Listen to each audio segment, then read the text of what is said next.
এই সরকারের এখনো 1 মাস হয়নি, তারা 1টা মাস পার করুক, আমরা একটু দেখি তারা কি করেন।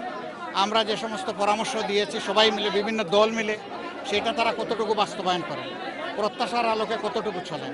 তবে এটা বুঝতে পারছেন যে 15.5 বছরে সবগুলো সাংবিধানিক প্রতিষ্ঠান ধ্বংস হয়ে গেছে এবং জায়গায় জায়গায় অনেক সমস্যা সৃষ্টি হয়ে আছে। এর সংস্কার লাগবেই। এই সংস্কার না করে যদি একটা ইলেকশন দেওয়া হয়, এটা অর্থবহ ইলেকশন হবে না। এই জন্য তাদেরকে যৌক্তিক সময়টা আমরা দিতে চাই, কিন্তু এটা আবার দীর্ঘ হোক সেটাও আমরা চাই না। তো ইসলামী শাসন দেশে কায়েম হলে মানুষের অধিকার খর্ব হবে।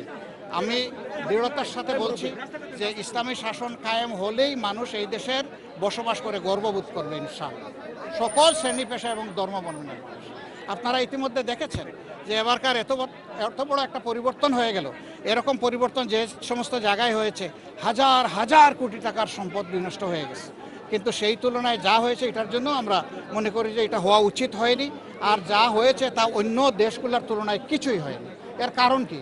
এর কারণ সবাই সচেতন ছিল। এর কারণে আমাদের দলের কর্মীরা, মাদ্রাসার ছাত্ররা, বিরোধী দল বিএনপির লোকেরা, এইরকম আরও যারা দেশপ্রেমিক শক্তি আছে, সবাই হাতে লাঠি নিয়ে সব জায়গায় পাহারার জন্য দাঁড়িয়ে গিয়েছিল। এই জন্য দুষ্কৃতিকারীরা দুষ্কর্ম সম্পাদন করতে পারে নাই। তারপরেও শান্তি বিঘ্নিত করার কিছু অপপ্রয়াস চালিয়েছিল। আলহামদুলিল্লাহ আপনাদের সবার জনগণের সম্মিলিত প্রচেষ্টায় সেইটাও বেসে গেছে। তবে হ্যাঁ, এটা ঠিক, ষড়যন্ত্র হয়তো বা থামবে না, কিন্তু ষড়যন্ত্র যে দিক থেকে আসুক, ষড়যন্ত্রকারীদের এটা মনে করতে হবে যে দেশের মানুষ এখন কিন্তু ঘুমিয়ে নেই, এখন জাগিয়ে আছে। এখন দেখা যাবে, অতীতের অভিজ্ঞতা বলছে যে দলীয় সরকার যখন ক্ষমতায় যায় তখন গড়িমসি করে, এগুলো বদলাতে চায় না। আমরা চাই যে এই সরকারের হাতেই সব জঞ্জাল পরিষ্কার হয়ে যায়, যা দরকার, যতটুকু দরকার একটা সুন্দর সভ্য দেশ গড়ার জন্য আর একটা অর্থবহ গণতান্ত্রিক পদ্ধতি চালু করার জন্য যা দরকার সব করা হোক।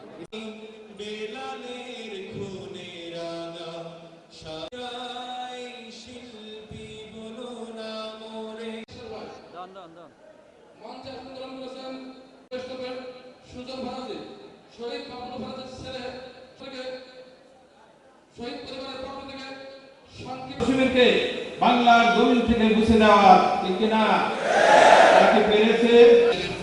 সন্তান কি আমারই শুধু একটা, আর কোন সন্তান রাস্তায় নেই?